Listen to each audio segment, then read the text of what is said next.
अखिल भूमंडलीय सर्व शिरोमणि मुनि समाज के संस्थापक आदि मुनीश्वर योगेश्वर सदगुरुदेव शिव मुनि महाराज की जय।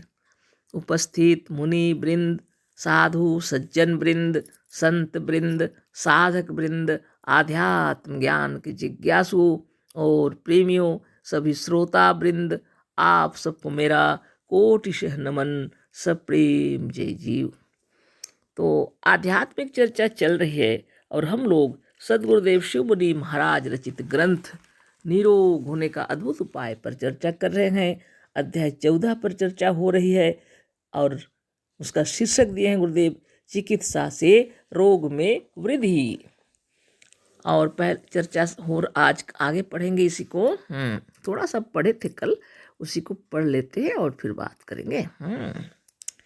दृष्टांत के लिए अंतड़ियों को लीजिए। जीवनी शक्ति के लिए अंतड़ियां साफ करनी पड़ती हैं। किसी कारणवश यदि पेट में ऐसे पदार्थ इकट्ठे हो गए कि जीवनी शक्ति को निकालना है और निकालकर शरीर को साफ करना आवश्यक है, तो इसे अधिक जल की आवश्यकता पड़ेगी। अंतड़ियों और पेट को साफ करके बहाने के लिए 2 मार्ग हैं, एक ऊपर की ओर और दूसरा नीचे की ओर। नीचे की ओर यदि जीवनी शक्ति को बहाना है तो बार बार पतले दस्त आएंगे अथवा पेशाब आदि होगा। ऊपर के मार्गों से यदि शरीर के विकारों को निकालना है तो कै हो या जुकाम के रूप में नाक के रास्ते निकले। इस जल तत्व को कफ का प्रकोप कहेंगे। इस किस्म की सफाई के वक्त कभी कभी प्यास खूब लगती है, क्योंकि प्रकृति या जीवनी शक्ति को शरीर की सफाई के लिए अधिक जल की आवश्यकता होती है। अतः यह रोग नहीं है, खूब जल पीना चाहिए।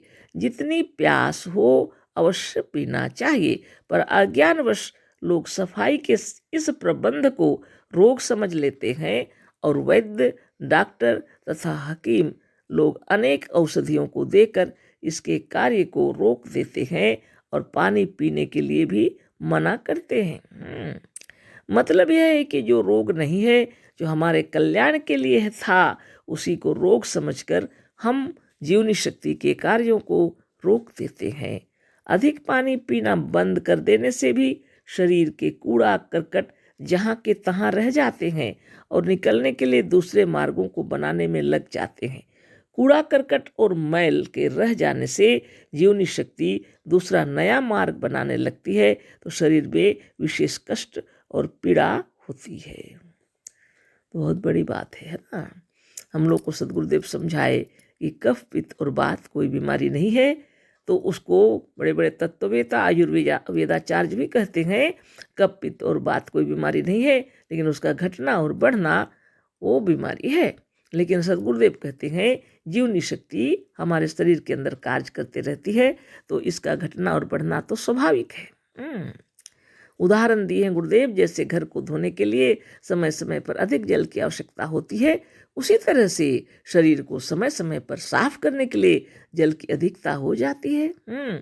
उसी पर ये आगे बात हो रही थी जिसको अभी हम लोग पढ़े। दृष्टांत के लिए अंतड़ियों को लीजिए। जीवनी शक्ति के लिए अंतड़ियां साफ करनी पड़ती हैं। किसी कारणवश यदि पेट में ऐसे पदार्थ अधिक इकट्ठे हो गए कि जीवनी शक्ति को निकालना है और निकालकर शरीर को साफ करना आवश्यक है, तो इसे अधिक जल की आवश्यकता पड़ेगी। जल की जब आवश्यकता पड़ेगी तो हम लोग को प्यास लगना निश्चित है, स्वाभाविक है। पानी की आवश्यकता पड़ रही है जब भीतर में, तो हमें प्यास लगेगा ज़्यादा, है ना। तो करीब करीब सुनने में आया है, कभी कभी लोग कहते भी हैं हमें इतना पानी पी रहे हैं फिर भी हमारा प्यास नहीं जा रहा, बहुत प्यास लग रही है। तो निश्चित रूप से पानी पीना चाहिए, गुरुदेव का कहना है।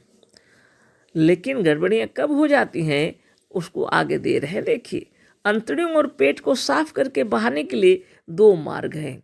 एक माने शरीर में जो अंतड़ियों में जो मैल भी है उसको साफ करने के लिए शरीर में भी कार्य जब चलते हैं तो उसको बाहर निकालने के लिए 2 मार्ग बता रहे हैं गुरुदेव। तो ये जो मार्ग है अंतड़ियों और पेट को साफ करके बहाने के लिए दो मार्ग हैं, एक ऊपर की ओर और दूसरा नीचे की ओर। शरीर में ऊपर की ओर एक मार्ग है और नीचे की ओर एक मार्ग है। तो नीचे की ओर यदि जीवनी शक्ति को बहाना है तो बार बार पतले दस्त आएंगे अथवा पेशाब अधिक होगा। सफाई जब चल रही है तो पानी की आवश्यकता पड़ेगी, प्यास लगेगी। तंत्रियों को साफ कर रहे हैं तो पतले दस्त निश्चित होंगे। अधिक पेशाब भी होगा। तो इसको भय से बीमारी समझ लेंगे तो दवाई खाने लगेंगे, है ना। बहुत विचारणीय बात है। ऊपर के मार्गों से यदि शरीर के विकारों को निकालना है तो कय हो सकता है, उल्टी हो सकती है, या तो जुकाम हो सकते हैं। बहुत बड़ी बात है। जुकाम के रूप में नाक के रास्ते निकलेगा। हाँ, सर्दी जुकाम, खांसी भी हो सकता है, सर्दी जुकाम हो सकता है, उल्टी हो सकता है। तब जाके ऊपर के मार्ग से मैल निकल जाएंगे। आप सभी को पता है ना। या तो पतले दस्त होंगे, या तो बार बार पेशाब होगा, या तो कै होगी, है ना, या तो जुकाम खांसी सर्दी ऐसे करके निकालने हैं। अब भीतर के मैल को निकालने के दो मार्ग हैं, वो दो तरीके से निकलेंगे। अब आगे गुरुदेव क्या कह रहे हैं, ऊपर के मार्गों से यदि शरीर के विकारों को निकालना है तो कै हो या जुकाम के रूप में नाक के रास्ते निकले। इस जल तत्व को कफ का प्रकोप कहेंगे। ऊपर के मार्ग से अगर निकल रहे हैं, कै भी हो सकता है, जुकाम हो सकते हैं, तो इस जल तत्व को क्या कहते हैं, कफ का प्रकोप। कफ का जो प्रकोप है, जल तत्व के अंदर में विकार को कफ का प्रकोप कहते हैं। इस किस्म की सफाई के वक्त कभी कभी खूब प्यास लगती है। इस तरह की सफाई होती है तो प्यास खूब लगती है।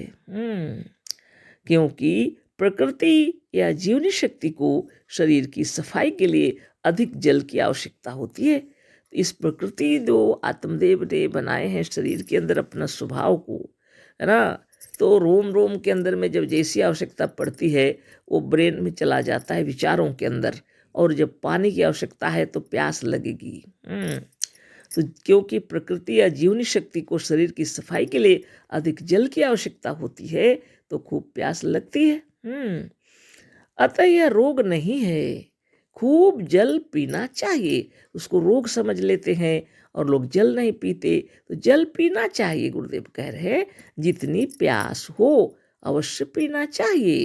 तो पानी पीते पीते मालूम पड़ जाता है कितना चाहिए उतना ही पीजिए।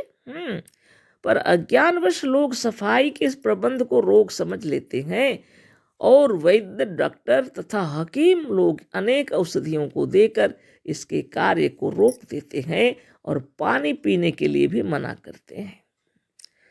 अब हकीम और डॉक्टर क्या करते हैं, दवाई दे देते हैं तरह तरह का और फिर अधिक पानी मत पियो कहते हैं, और ये जो कार्य चल रहा था उसको भी रोक देते हैं। अब आप विचार कीजिए क्या करना चाहिए। वास्तव में ऐसे समय में मन ध्यान लगाकर, है ना, जितना ज़रूरत है उतना पानी अवश्य पीना चाहिए। और थोड़ी थोड़ी देर में अगर प्यास लग रही तो घबराना नहीं चाहिए, पीना है ज़रूर। और दस्त भी हो तो कोई घबराने की बात नहीं है ना। आपको पानी पीना निश्चित जरूरी है। साफ हो जाएगा, जब अंतड़ियाँ जब साफ हो जाएंगी तो दस्त भी ठीक हो जाएगा, है ना। जुकाम और सर्दी कफ ज़्यादा हो गया है तो होगा ही, लेकिन वह भी ठीक हो जाएगा जब कफ समान हो जाएगा। शरीर में ये प्रकृति के अंदर ऐसे नियम बने हुए हैं, समय समय पर शरीर की सफाई होती है, और ये सफाई में हम लोग अगर बाधा ना दें तो आपसे आप ठीक हो जाता है ना। तो गुरुदेव जो बतला रहे हैं, योगी लोग साधन करते हैं, जब साधन ध्यान और तपस्या करते हैं जब तो शरीर का रोम रोम निर्मल और निरामय होते रहता है और इतना कोई तकलीफ नहीं होती, है ना। समय के अनुसार शरीर साफ रहता है तो बिना मतलब का क्यों दस्त होगा, जबरदस्ती कष्ट नहीं होगी। और फिर ऐसे सर्दी जुकाम भी इतना पीड़ादायक नहीं होंगे। इसलिए नित्य योगाभ्यास करने से शरीर निर्मल रहता है और इतनी कष्ट और पीड़ा नहीं होती। दस्त भी होगा यदि तो आपको कोई कष्ट नहीं होगी, कोई बहुत ज़्यादा पेट दर्द या खूब मरोड़ के साथ तकलीफ ऐसा कुछ नहीं होगा। सर्दी जुकाम भी होगा तो कोई बुखार आ जाएगा या सिर दर्द बदन दर्द सारा, ऐसा कभी नहीं होगा। इसलिए नित्य नियमित योगाभ्यास कीजिए, है ना। तो गुरुदेव जो लिखे हैं आप उसको तत्व से समझ जाएंगे। जब आपके हृदय से भय निकल जाएगा तो मस्त आनंद से पानी पीजिए, जितना ज़रूरत है उतना। प्यास लगती है तो वो बारंबार पानी पीने की इच्छा होगी तो पी लीजिए। और इसमें शरीर की सफाई हो रही है तो सब तरह से कार्य होगा ना। ब्रेन से आदेश मिल रहा है, थायराइड भी अपने काम कर रहे हैं, हार्ट भी अपने काम कर रहे हैं, है ना। लीवर से लेकर सब, छोटी आंत बड़ी आंत सब एकदम, जठराग्नि पेनक्रियाज सब काम कर रहे हैं। जितने भी प्रकार के कार्य शरीर में चल रहे हैं, सभी जितने प्रकार के मशीन हैं उन सब में ज़रूरत पड़ रहा है, पानी की ज़रूरत पड़ रही है। अंतड़ियों को धोने के लिए मशीन चालू हो रहे हैं और अंतड़ियाँ साफ हो रही हैं तो पानी की ज़रूरत पड़ती है। तो कुछ देर देर में थोड़ा प्यास लगे तो फिर पानी पीजिए। और सफाई चल रही है और अच्छा से सफाई करने के लिए पेट का जो योग साधन बताए हैं गुरुदेव उसको भी कीजिए।